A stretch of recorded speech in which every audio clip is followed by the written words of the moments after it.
प्रखर पंडित प्रकांड, नतमस्तक हो बल के आगे है स्तब्ध पूरा ब्रह्मांड।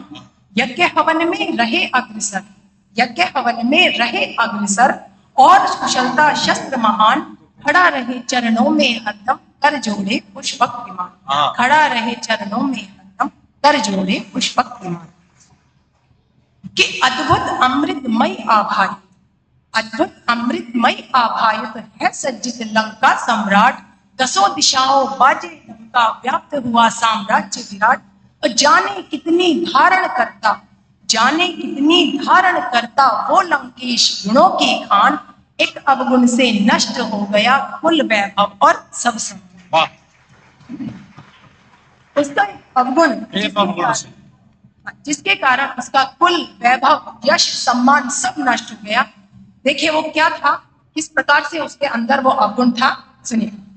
कि हूं त्रिलोक में सर्वश्रेष्ठ मैं, हूं त्रिलोक में सर्वश्रेष्ठ मैं, अहंकारी ये पाला था।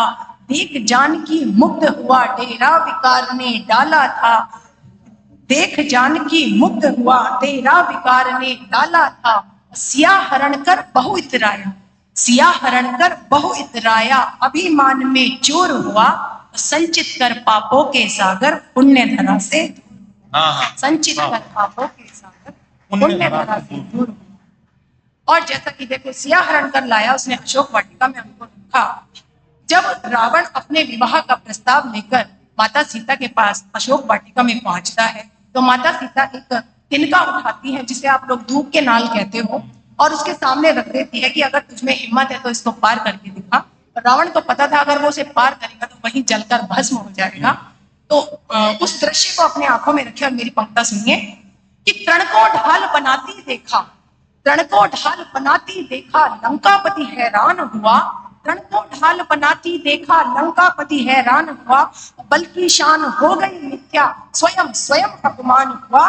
और पर नारी को माता बहना और सुता की संज्ञा देता। ऐसा ही नर तीन लोक की लक्ष्मी से धनवान हुआ, ऐसा ही नर तीन लोक की लक्ष्मी से धनवान हुआ। और इस कविता का आखिरी बंद आप सभी तक प्रेषित कर रही हूँ। हमारे समाज की जो व्याप्त, हमारे समाज में जो कुख्यात बातें हो रही हैं आजकल, जैसा कि डॉक्टर साहब के साथ हुआ, उसको, उसके भाव को मैं यहाँ पर पंक्तियों को निवेदित कर रही हूँ और अपनी वाणी को विराम देती हूँ। फिर कि नव पल्लव की पंखुड़ियों को, नव पल्लव की पंखुड़ियों को रोंद रहे जो परिंदे हैं। नारी की अस्मिता को चलते वो सब लोग दरिंदे हैं। वासनाओं में लिप्त हुआ, वासनाओं में लिप्त हुआ, गर बीज हृदय में पड़ता है। इतिहास गवाह है ऐसा मानव युगों युगों तक चलता है। इतिहास गवाह क्या बात है। एक बार ये लाइन दोबारा पढ़ो, अच्छी लाइन लिखी। ऐसा मानव युगों युगों तक चलता है, दोबारा पढ़ो ये लाइन, बहुत अच्छी। कि नव पल्लव की पंखुड़ियों को रोंद रहे जो परिंदे हैं, नव पल्लव की पंखुड़ियों को रोंद रहे जो परिंदे हैं। नारी की अस्मिता को चलते वो सब लोग दरिंदे हैं। और वासनाओं में लिप्त हुआ, वासनाओं में लिप्त हुआ, कर बीज हृदय में पड़ता है। इतिहास गवाह है ऐसा मानव युगों युगों तक चलता है। बहुत शानदार, बहुत कम समय में बिल्कुल सार्थक काव्य पाठ।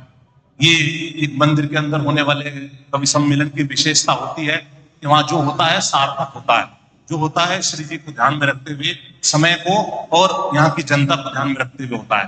कोई फुहड़ता, कोई अभद्रता वाले शब्दों का प्रयोग नहीं। ये शुद्ध जैन कवि सम्मेलन। मैं कहते हुए मुझे पता नहीं कहना चाहिए नहीं कहना चाहिए, बहुत सारे पंच कल्याणक के जो मंच होते हैं उसमें 5 दिनों के भीतर एक कवि सम्मेलन का आयोजन किया जाता है। मैंने पहले भी ये बात कही थी। और उस 5 दिन के कवि सम्मेलन में जो कवि बुलाए जाते हैं उनमें जैन कवि मतलब बुला नहीं पाते, बुलाते तो एकांत बुलाते हैं, बाकी थोड़ी देर बाद नॉर्मल सब कुछ हो जाता है जैसा कि रोड पे होता है। तो ये मैं इस बात का खंडन हमेशा